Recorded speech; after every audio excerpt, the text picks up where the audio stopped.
والصلاة والسلام على خير خلق الله ونور عرش الله وبحر علم الله سيدنا وشفيعنا مولانا محمد بن عبد الله وآله وصحبه ومن تبعه ووالاه أما بعد.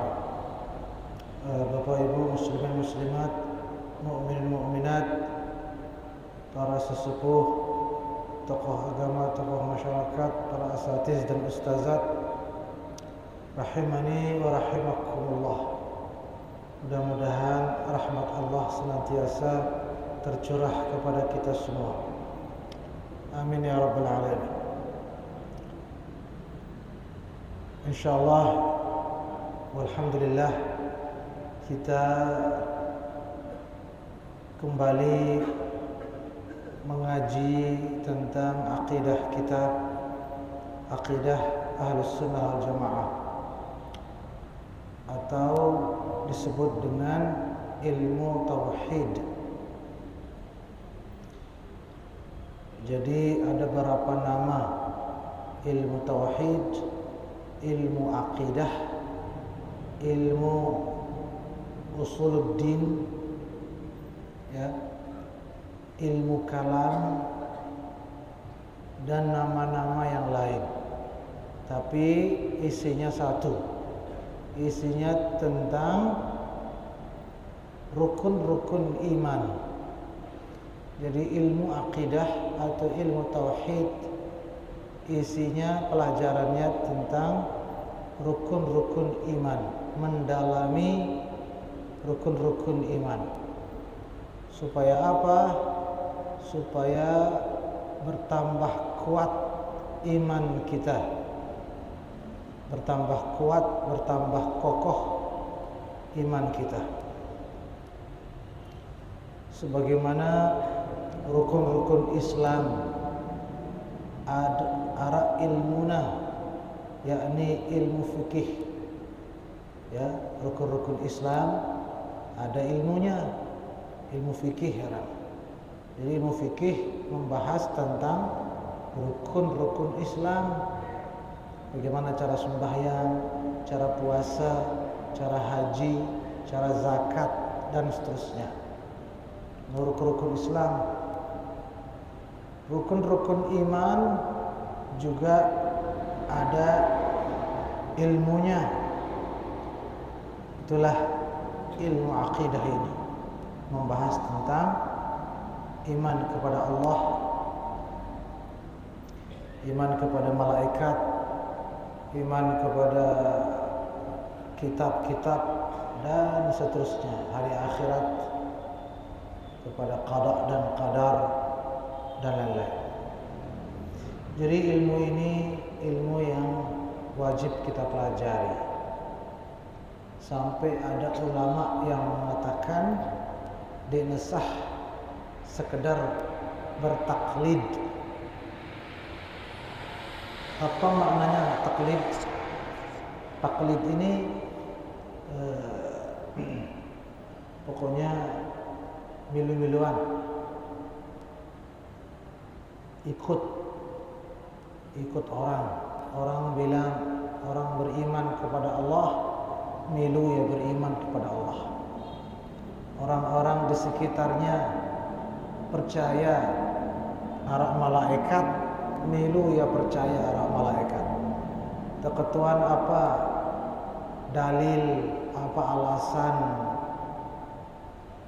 percaya oleh malaikat, dan tahu berjawab. Itu namanya taklid. Apa hukum taklid ini? Ada ulama, yakni Imam As-Sanusi namanya. Apa kata beliau? Man tersebut beriman masih taklid. Harus paham kenapa ada Allah, kenapa kita menyembah Allah, kenapa kita meyakini sifat-sifat Allah. Harus terpaham apa alasan-alasannya, dalil-dalilnya, mana-mana dalil secara akli, logika, secara akal ataupun secara Quran hadis. Yang penting harus tahu dalil. Kalau tidak tahu dalil, Imam Sanusi mengatakan masih kafir dengan itu. No, masih kafir menurut sebagian ulama. Itu sebabnya wajib kita terus pelajari kembali ilmu akidah ini. Baik, Bapak Ibu jamaah sekalian yang dirahmati Allah, yang paling pertama dipelajari dalam ilmu akidah otomatis rukun pertama iman kepada Allah.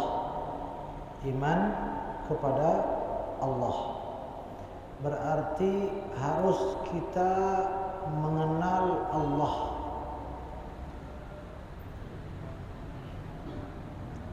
Jadi harus kita mengenal Allah. Kenapa? Supaya kita beriman dengan zat yang kita tahu. Jangan kita beriman saja, tapi kita tidak tahu kita beriman kepada siapa. Iman kepada Allah. Saya Allah ini. Kan? Harus tahu siapa itu Allah Subhanahu wa taala. Walaupun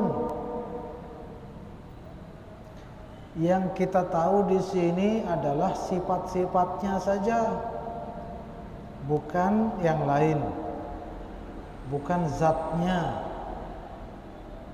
Sebab Allah Subhanahu wa taala tidak memberitahu tentang zatnya. Allah hanya memberitahu di dalam Al-Quran, di dalam hadis yang diajarkan oleh Nabi kita hanyalah sifat-sifat Allah. Inara embada itu zat Allah. Maka tidak boleh dan tidak bisa, tidak mungkin kita mengenal zat Allah. Jadi mungkin. Tapi kalau sifat-sifat Allah mungkin, harus kita tahu. Baik, itu sebabnya kata ulama al-muradu ma'rifatullah, al-muradu ma'rifatu sifatihi wa sairu ahkamil uluhiyati la ma'rifatu dzatihi wa kunhi haqiqatihi. Ma'rifatullah, istilah ma'rifatullah, ma'rifat kepada Allah. Apa makna ma'rifat kepada Allah? Mengenal sifat-sifat Allah dan hukum-hukum ketuhanan Allah. La sifatu zatihi, la ma'rifatu zatihi, bukan mengenal zat Allah. Jadi kalau ada yang bilang, ada yang mengajarkan ma'rifat kepada zat Allah, itu bertentangan dengan ajaran Islam Ahlus Sunnah wal Jamaah.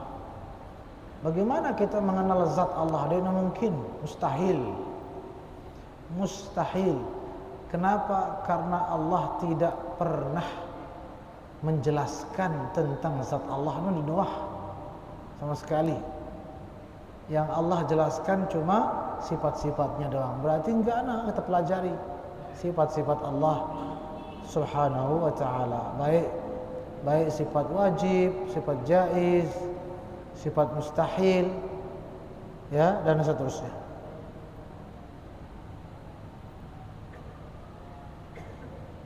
Baik.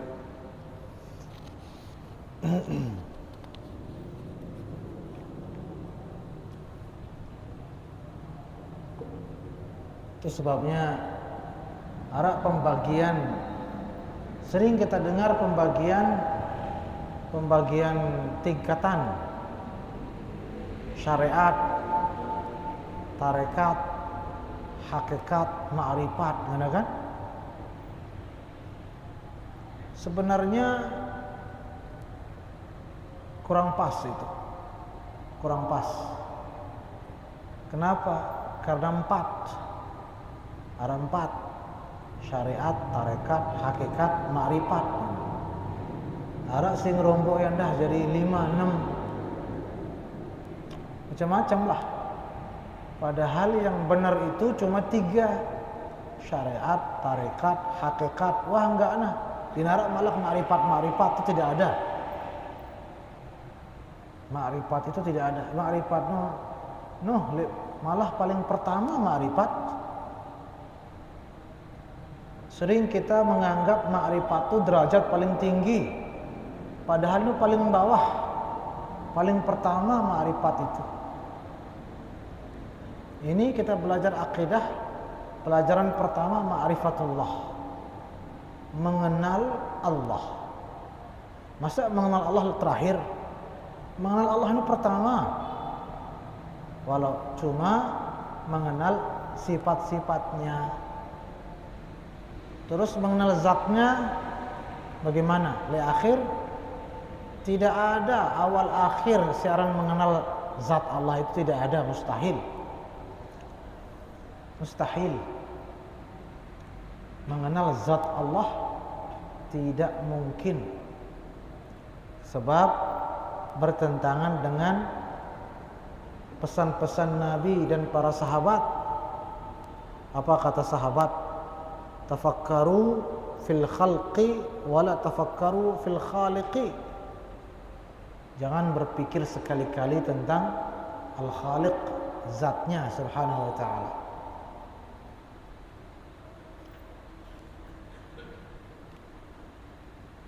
Kenapa cuma 3? Jadi si kena ini syariat, tarekat, hakikat. Wah enggak ada sampai di situ, tutup. Sebab dalam hadis cuma teluan dah. Islam, iman, ihsan. Dinarak malah keempat. Ada namanya ilmul yaqin, ainul yaqin, haqqul yaqin. Kan enggak telu ini. Islam, iman, ihsan. Apa dah? Awam, khawas, khawasul khawas. Kan cuma 3. Sehingga syariat, tarekat, hakikat. Wah, cuma 3. Saya ganang rombok yang ma'rifat malah. Tidak ada ma'rifat. Apalagi nikah ma'rifat dengan malak kan macam istilah nikah ma'rifat. Tidak ada itu. Ma'rifat itu derajat pertama seorang muslim. Ilmu pertama yang wajib dia pelajari ini ilmu ma'rifat ini. Sehingga ilmu ma'rifat, ilmu tauhid, mengenal sifat-sifat Allah. Wajib, jaiz, mustahil. Itu ma'rifatullah.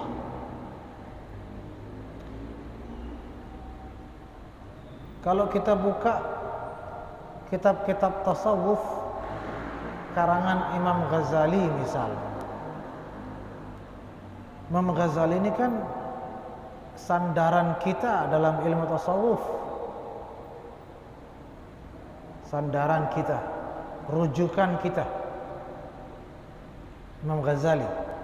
Apa kata Imam Ghazali? Aqsa ma'rifatillah al-ajzu an idraki ma'rifatihi ta'ala. Imam Ghazali mengatakan justru ma'rifat yang paling tinggi adalah kesadaran bahwa kita tidak mungkin mengenal Allah. Jadi mun tersadar mungkin mengenal Allah, zat Allah, ya ma'rifat itu. Tapi kalau dia mengaku-ngaku mengenal zat Allah, itu yang tidak benar. Itu sesat dan menyesatkan.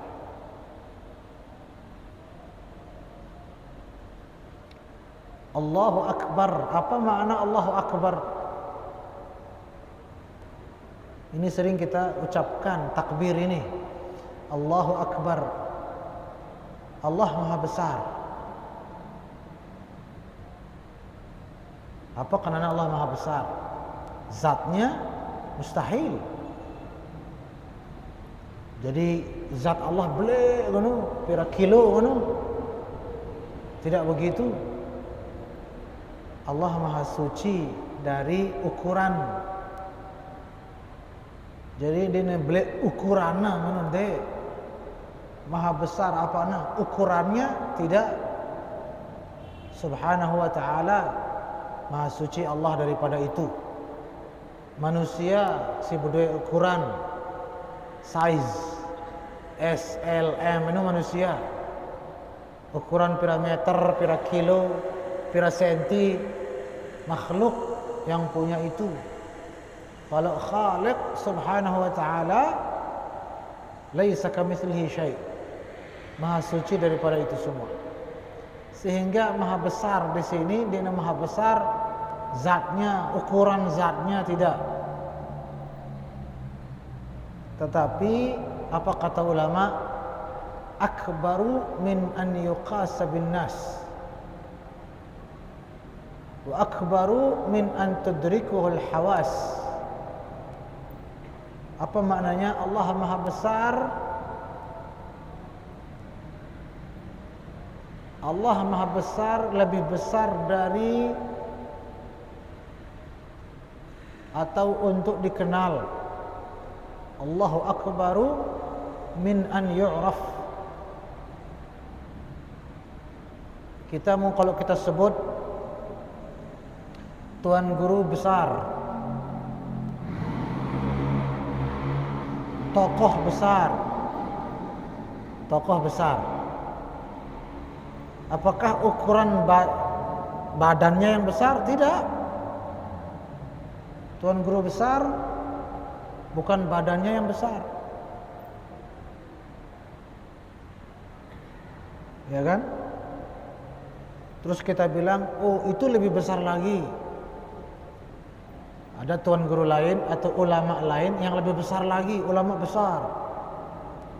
Ini ulama yang lebih besar lagi. Apakah itu kita membahas ukuran badannya? Tidak. No, manusia doang kita sebut besar, tapi maknanya bukan besar ukuran, tapi besar derajat, martabat, tingkatannya yang besar.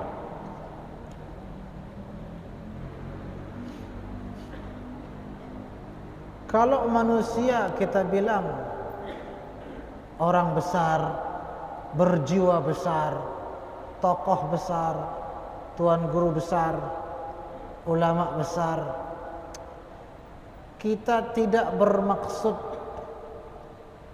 badannya sama sekali.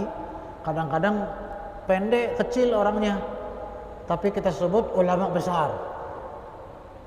Manusia doang belum tentu besar, maknanya badannya yang besar. Kalau manusia saja begitu, lebih-lebih Allah Subhanahu wa ta'ala. Maka kita bilang Allah Maha Besar, dia boleh zatnya tidak, awakna gitu tidak. Tapi apa maksudnya? Kita bilang ini orang besar, ini Tuan Guru besar, ini Nabi besar, ini Rasul besar, ini orang besar doang nih, orang-orang besar. Diaman kadang kita sebut masalah besar, nikmat besar, kan? Nah, Allah Maha Besar, lebih besar dari semua itu. Lebih besar dari semua itu. Tidak ada yang lebih besar dari Allah, martabatnya, derajatnya, tingkatannya, ketinggiannya, keagungannya. No, maksudnya Allahu Akbar, bukan besar zatnya. Sehingga yang ingin tiang sampaikan, jauh-jauh mikiran zat, dan dia pikiran zat sama sekali. Tapi kita belajar tentang sifat-sifat doang. Sifat wajib, sifat mustahil, sifat jaiz, wah enggak ana. barang asma dan af'al. Asma Allah al-husna, apa makna Ar-Rahman, apa makna Ar-Rahim, apa makna Al-Malik, Al-Quddus, As-Salam, sifat-sifat Allah. Al-Qadir, atau apa misalnya wujud, qidam, baqa dan seterusnya. Alimun, hayyun, mutakallimun, basirun, sami'un. Itu kita pahami. Tapi kalau seperti apa zat Allah, itu jauh-jauh. Jangan dekati sama sekali. Jangan dekati. Jadi bahas. Jangan dibahas. Kalau tidak, maka akan sia-sia. Di negeri sampai, akal kita itu tidak akan sampai.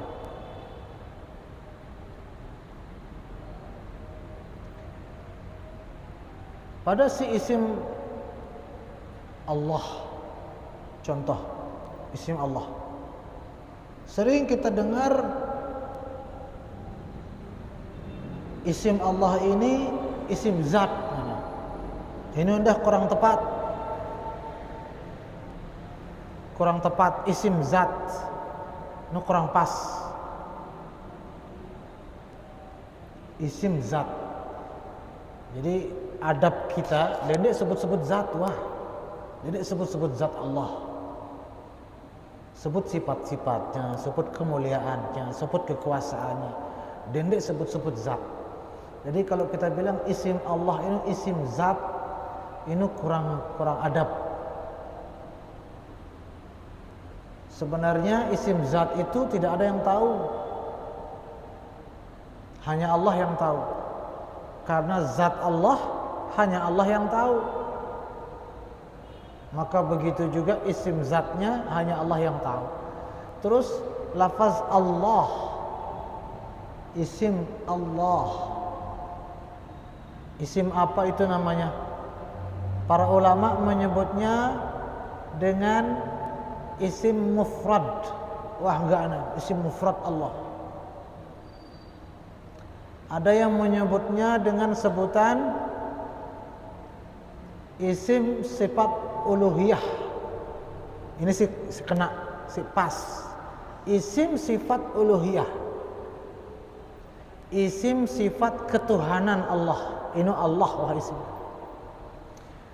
Jadi Allah itu dan isim zat, tapi isim sifat uluhiyahnya Allah. Pada si Rahman, isim sifat rahmatnya Allah. Karim, isim sifat karam, kemuliaan Allah. Dan seterusnya, isim sifat. Ini isim zat. Isim zat sekali lagi hanya Allah Subhanahu wa taala yang Maha mengetahui. Jadi ini mukaddimah tentang ma'rifatullah. Ya, kadang-kadang kemana-mana pembahasan ma'rifatullah ini. Padahal intinya ma'rifatullah mengenal sifat Allah dan menyadari bahwa kita tidak akan mungkin mengenal zat Allah. Tidak mungkin. Sifat Allah saja sekedarnya kita tahu, tidak sepenuhnya, mustahil. Apa dalilnya? Doa Nabi. Nabi mengatakan dalam doa beliau, la uhsi thana'an 'alaika anta kama athnaita 'ala nafsika. Apa maknanya doa ini? La uhsi thana'an Rabb, ya. Hamba tidak mampu memuji Allah. Apa kata ulama? Kenapa tidak mampu memuji Allah? Karena siaran memuji berarti mengenal. Kenal ta batur ampu ajung ta ya. Kalau kita tidak kenal, maka tidak bisa kita puji. Kan begitu. Yang kita puji ini harus kita kenal. Guru mengenal muridnya, misalnya, atau murid mengenal gurunya. sehingga terjadi puji memuji karena saling kenal. Mundik kenal sama sekali, yang kuna memuji. Nah, Nabi mengatakan la uhsi thana'an 'alaik. Aku tidak bisa memuji Allah. Itu pertanda bahwa Nabi sallallahu alaihi wasallam tidak mengenal Allah. No. Nabi doang tidak mampu mengenal Allah secara utuh. Secara utuh zat tidak mungkin. Tapi kalau mengenal sifat, itu juga sangat-sangat kenal baginda Rasulullah sallallahu alaihi wasallam. Mun sifat, tapi kalau zat tidak mungkin. Kalau Nabi tidak mengenal zat Allah, apalagi kita manusia ini biasa. Ya. Makanya kalau ada ngaji-ngaji dalam membahas zat Allah, hindari itu, jauhi itu. Apalagi pembahasannya ya doang bahas kadang di mana zat Allah, apa sembahda zat Allah atau asma Allah atau sifat. Ini terbahas dengan ya. Kadang-kadang ngaji-ngaji dalam katanya dusun-dusun, kampung-kampung yang jauh dari pendidikan, ya, kemajuan pendidikan itu dipelajari, itu didalami. Nah, itu hati-hati, itu merusak akidah kita kepada Allah Subhanahu wa Ta'ala. Itu sebabnya kalau kita belajar akidah harus betul-betul dari para ulama-ulama kita, ulama-ulama ahlus sunnah wal jamaah. Apa dalam hadis lain Rasulullah sallallahu alaihi wasallam bersabda, la ya'rifu qadri illa rabbi.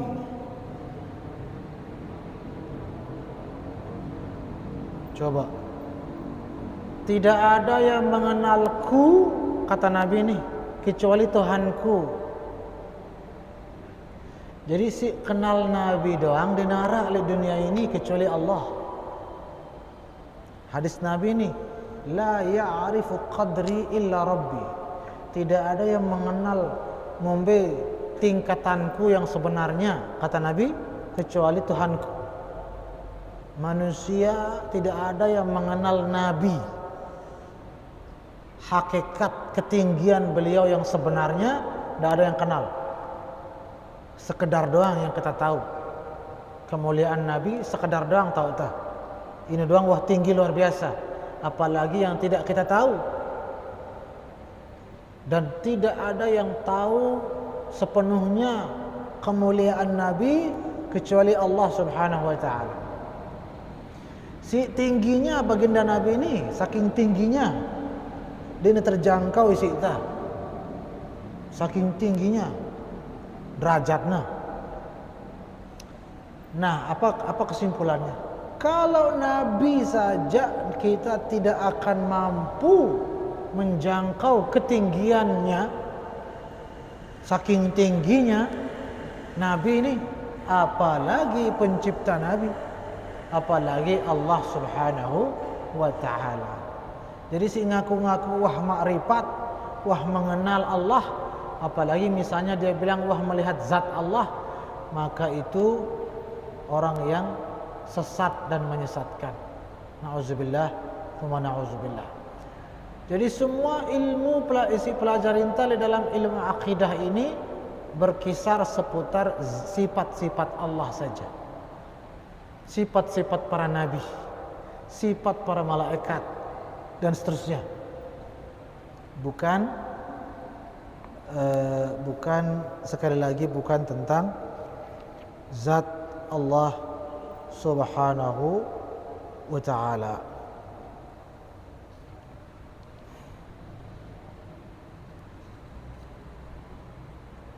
Nah, masuklah kita pada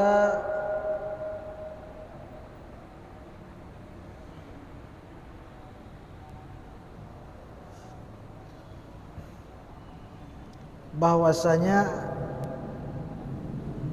ucapan syahadat asyhadu an la ilaha illallah wa asyhadu anna sayyidana Muhammadar Rasulullah. Kalimat syahadat ini apa maknanya?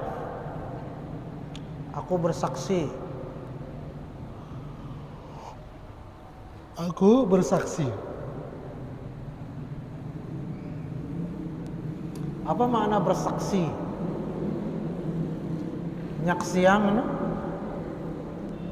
menyaksikan. Itu bedanya menyaksikan dengan bersaksi. Bukan aku menyaksikan. Menyaksikan itu tidak. Bersaksi.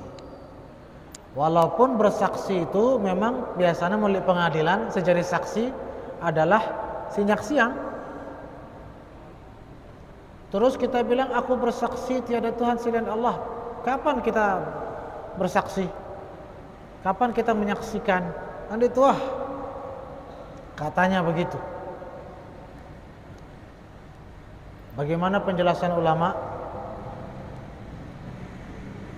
Dua penjelasan.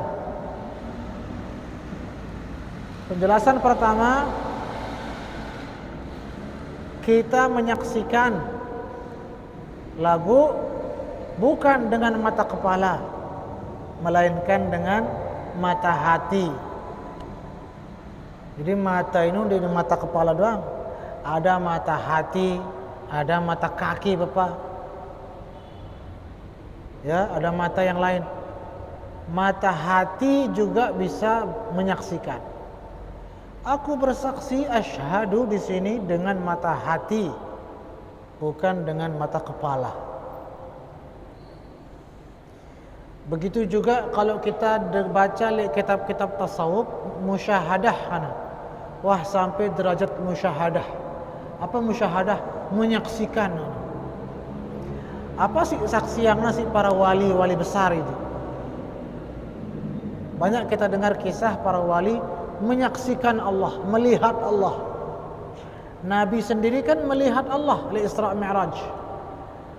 Itu juga jangan ada yang berpikir melihat zat, tidak. Bukan melihat zat. Tapi melihat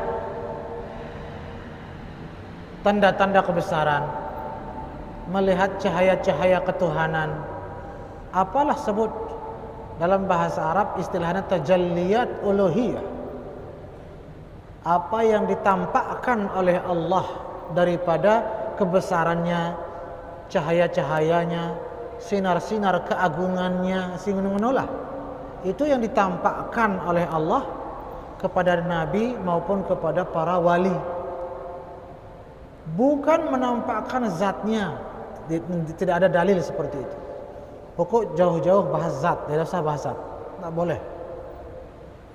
Tapi kita bilang menampakkan keagungannya, cahaya-cahaya keagungannya.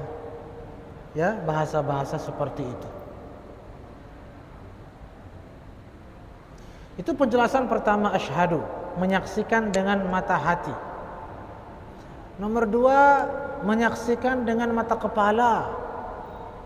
Tetapi lain dulu waktu kita masih di alam roh. Waktu kita di alam roh, kita dikumpulkan sama Allah. Dikumpulkan sama Allah. Lalu kita disuruh bersaksi kepada saksian. Alastu bi rabbikum qalu bala syahidna. Ini kan dalam Al-Quran. Allah bertanya sama kita, bukankah aku adalah Tuhanmu sekalian? Alastu bi rabbikum? Selaku umat manusia pada saat itu menjawab, bala, nggih. Iya, engkau Tuhan kami, syahidna, kami menyaksikan itu. Kami bersaksi atas itu. Jadi mungkin kita sudah melihat Allah di alam ruh.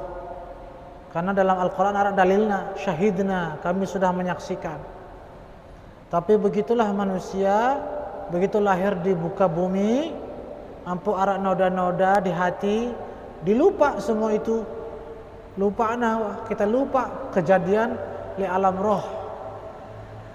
Karena kita lupa, itu sebabnya ada diutus para nabi, para rasul, para ulama untuk apa?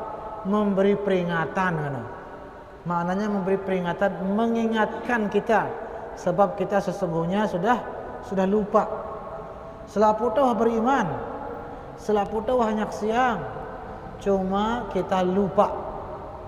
Itu makanya para nabi, para rasul, para wali, apa tujuannya? Mengingatkan kita yang lupa.